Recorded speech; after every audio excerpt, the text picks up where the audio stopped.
Hello students, इस video के माध्यम से हम लोग अनसीन पैसेज हल करें। इसके द्वारा हम देखेंगे कि बोर्ड की परीक्षाओं के अंतर्गत अथवा अन्य दूसरे प्रतियोगी परीक्षाओं के अंतर्गत जो अनसीन पैसेज पूछे जाते हैं उनको किस प्रकार से हल किया जाता है। नवीनतम पाठ्यक्रम के अनुसार हाई स्कूल और इंटरमीडिएट की बोर्ड की परीक्षाओं में दोनों में अनसीन पैसेज पूछे जाएंगे। हाई स्कूल के अंतर्गत दो अनसीन पैसेज पूछे जाएंगे। एक छोटा सा अनसीन पैसेज होगा जिसमें 3 अंकों के प्रश्न एमसीक्यू यानी मल्टीपल चॉइस क्वेश्चंस के होंगे। प्रश्न दिया होगा, उसका उत्तर नीचे ए बी सी डी करके 4 विकल्प दिए गए होंगे। उसमें सबसे उचित विकल्प का चुनाव करके और आप OMR सीट पर उस प्रश्न नंबर के आगे उस गोले को भर देंगे। उदाहरण के लिए मान लीजिए आपको प्रश्न नंबर 5 में लगता है कि उत्तर 20 सही है, तो आप OMR सीट पर जाएंगे और क्वेश्चन नंबर 5 के बी वाले गोले को पूरी तरह से रंग देंगे। ब्लैक व्हाइट पेन से, बॉल पॉइंट पेन से काले रंग से रंगेंगे। और जो दूसरा पैराग्राफ दिया जाएगा वह जो होगा वह 7 अंकों का होगा। उसका उत्तर आप उत्तर पुस्तिका पर लिखेंगे। दोनों पैसेज मिला करके 10 अंकों के प्रश्न हाई स्कूल की परीक्षा में पूछे जाएंगे। इसी प्रकार से इंटरमीडिएट की परीक्षा के अंतर्गत एक बड़ा सा पैसेज होगा जो 15 अंकों का होगा, जिसमें 7 प्रश्न पूछे जाएंगे। 4 प्रश्न 3-3 अंकों के होंगे और 3 प्रश्न 1-1 अंकों के वोकेबुलरी पर आधारित होंगे। तो इस तरह से आप समझ सकते हैं कि अनसीन पैसेज का परीक्षा में कितना महत्व है। इसीलिए इसे समझना भी आवश्यक है कि कैसे हम इस अनसीन पैसेज को हल करें। अनसीन पैसेज को हल करने में क्या सावधानियां बरतनी चाहिए, उसकी विधियां क्या है, तौर तरीके क्या है, इसके संबंध में इसके पहले वाले वीडियोज में 1 से लेकर 3, पार्ट 1 से लेकर 3 और पार्ट 9 से लेकर 15 यानी 9 से लेकर 15 के बीच 10 वीडियोस अपलोड किए जा चुके हैं YouTube पर, जिसमें यह समझाया गया है कि आप अनसीन पैसेज को किस प्रकार से हल करेंगे, उसमें क्या सावधानियां बरतेंगे।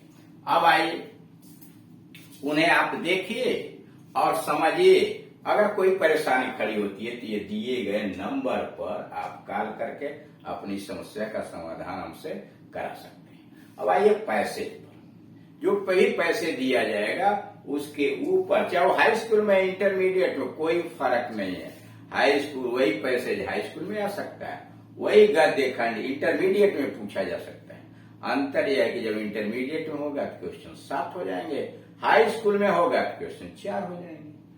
अब यहाँ जो भी दिया हो हाई स्कूल या इंटरमीडिएट में, उस प्रश्न के ऊपर लिखा होगा read the following passage carefully. नीचे के गद्य खंड को सावधानी पूर्वक पढ़िए।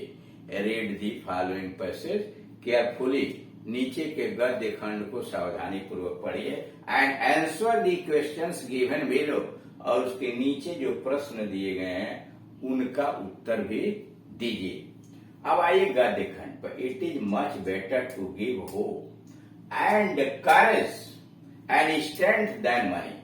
कारण सबसे बेहतर यह है कि किसी भी व्यक्ति को धन देकर सहायता करने की अपेक्षा उसे आशा, साहस और शक्ति प्रदान करें। कारण किसी भी व्यक्ति को सहायता करने का, धन देकर सहायता करने का से अच्छा है कि हम उसे आशा, साहस और शक्ति प्रदान करें।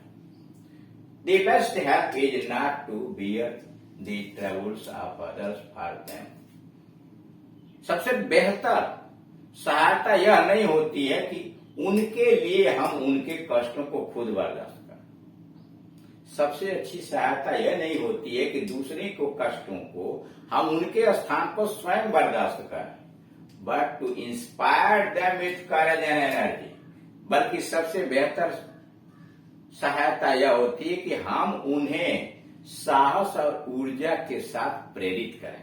Inspire with courage and energy, साहस और ऊर्जा के साथ हम प्रेरित करें। To bear their burdens for themselves, ताकि वह अपने बोझ को खुद ही बर्दाश्त कर सके, अपने कष्ट को खुद ही बर्दाश्त कर सकें। I made the difficulties of bravely life bravely, और अपने जीवन की कठिनाइयों को, अपने जीवन की समस्याओं को बहादुरी पूर्वक सामना कर सकें। To help others is no easy matter, दूसरों की सहायता करना कोई सरल बात नहीं होती है। To help others is no easy matter, दूसरों की सहायता करना सरल बात नहीं होती, but requires a clear head, बल्कि उसमें स्पष्ट साफ मन की आवश्यकता होती है। ए वाइज जजमेंट, एक बुद्धिमत्तापूर्ण निर्णय की जरूरत होती है।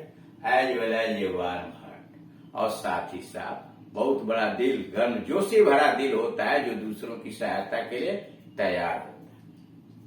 We must be careful not to undermine, हमें सावधान रहना चाहिए कि कहीं हम इंडिपेंडेंस, उनकी स्वतंत्रता को दबा न दें। Undermine dependence in our anxiety, अपनी चिंता में टू रिलीव डिस्ट्रेस, हमें यह भी सावधानी रखना चाहिए कि दूसरे के दुख में सांत्वना प्रदान करने में हम कहीं उनकी स्वतंत्रता को दबा न दें, नीचे न कर दें। इट इज इम्पॉर्टेंट, यह महत्वपूर्ण है।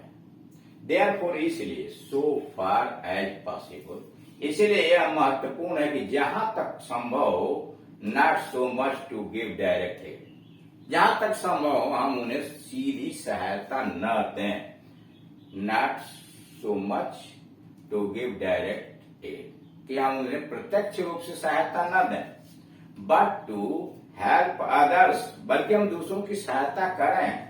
टू हेल्प देमसेल्फ, कि वो अपनी सहायता खुद करें। The world is so complex, दुनिया इतनी जटिल बन गई है, दैट वी मस्ट इनविटेबली ऑल हो, कि हम सभी लोग आवश्यक रूप से कर्जदार होते हैं। किसका? Much to our neighbour. दुनिया इतनी जटिल है कि हम सभी लोग अपने अपने पड़ोसियों के किसी न किसी मामले में कर्जदार हैं। But as far as possible, लेकिन जहां तक संभव हो सके, everyone should stand on his own feet, लेकिन जहां तक संभव हो हर व्यक्ति को इस दुनिया में अपने पांव पर खड़ा होना चाहिए, मतलब अपने को आत्मनिर्भर बनाना चाहिए। अब आइए क्वेश्चन पर, what is the best way to help others, दूसरों की सहायता करने का सबसे अच्छा तरीका क्या है? The best way to help others is to inspire them with courage and energy to face the difficulties of life bravely. कारण दूसरों की सहायता करने का तरीका यह है कि हम उन्हें साहस और ऊर्जा के साथ प्रेरित करें, ताकि वह अपनी जीवन की कठिनाइयों का बहादुरी के साथ सामना करें। The best way to help others, दूसरों की सहायता करने का सबसे अच्छा तरीका है इज टू इंस्पायर देम, उन्हें प्रेरित करें विथ करेज एंड एनर्जी, ऊर्जा और ताकत के साथ, to face the difficulties of life bravely, ताकि वह अपने जीवन की कठिनाइयों का बहादुरी पूर्वक के साथ सामना कर सके। यहाँ दिया हुआ, but to inspire them with courage and energy to bear their burdens for themselves and meet the difficulties of life bravely. तो सारे प्रश्नों का उत्तर आपको पैसेज में मिलेगा, क्वेश्चन और पैसेज की सहायता से आप अपने शब्दों में उसका उत्तर बनाइए। बी वाला है, what things are required when we help others, जब हम दूसरों की सहायता करते हैं हमें किन चीजों की आवश्यकता पड़ती है? व्हेन वी हेल्प अदर्स, जब हम दूसरों की सहायता करते हैं, we require a clear head, हमें साफ मन की आवश्यकता होती है। ए वाइज जजमेंट, बुद्धिमत्तापूर्ण निर्णय की जरूरत होती है। एंड ए वार्म हार्ट, और गर्मजोशी भरा हृदय की आवश्यकता होती है। फिर सुनिए, व्हेन वी हेल्प अदर्स, जब हम दूसरों की सहायता करते हैं, we require a clear head, तो हमें स्वच्छ मस्तिष्क की जरूरत होती है। ए वाइज जजमेंट, बुद्धिमत्ता पूर्ण निर्णय की आवश्यकता होती है। एंड ए वार्म हार्ट, और एक गर्मजोशी भरा हृदय चाहिए। इन द मॉडर्न वर्ल्ड, आधुनिक संसार में, each one depends on the work done by others. सारे सी वाला क्वेश्चन है, in what sense the word is complete, किस संदर्भ में, in what sense the word is complete, किस अर्थ में दुनिया जटिल है। उत्तर है, इन द मॉडर्न वर्ल्ड, आधुनिक संसार में, each one depends on the works done by others, आधुनिक संसार में प्रत्येक व्यक्ति, in the modern world each one depends on the works done by others for him, इस दुनिया में हर व्यक्ति दूसरों के द्वारा किए गए कार्यों पर निर्भर है। In this sense the world is, इस अर्थ में दुनिया जटिल हो गई। अब ई का पहला, find out the synonym of induce in the paragraph. Paragraph में इंड्यूस का पर्यायवाची ढूंढ करके बताइए। तो द वर्ड इंस्पायर, प्रेरित करना, a the synonym of induce. The word inspire, इसमें इंस्पायर आया हुआ है, देखिए to inspire. The word inspire is the synonym to induce. और दूसरा क्वेश्चन है, explain the phrase warm heart. Warm heart, गर्मजोशी भरा दिल को व्याख्या कीजिए।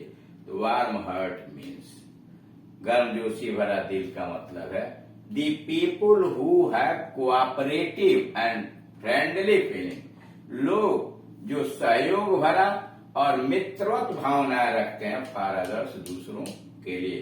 वार्म हार्ट मीन्स, गर्मजोशी भरा दिल का मतलब है, मीन्स द पीपुल, ऐसे लोग, who have cooperative and friendly feelings for others, जो सहयोग भरा और मित्रवत भावनाएं दूसरों के प्रति रखते हैं। Question number 3, find out the antonym to reassurance. Reassurance का विलोम आप तलाशिए। Find out the antonym to reassurance, reassurance का विलोम। द वर्ड एंजाइटी, चिंता, is the antonym of reassurance. Anxiety शब्द रीएश्योरेंस का विरोधी अर्थ वाला शब्द है, विलोम अर्थ वाला शब्द है। तो इस तरह से आप देख रहे हैं कि दिए गए पैसेज को सावधानी पूर्वक पढ़िए और तब प्रश्न को समझ के उसका उत्तर उस पैसेज से भाव निकाल के अपने शब्दों में देने का प्रयास करेंगे। जैसे जैसे आप उदाहरण अधिक से अधिक पढ़ेंगे, वैसे वैसे आप प्रश्नों का उत्तर देने में कुशल हो जाएंगे। Thank you.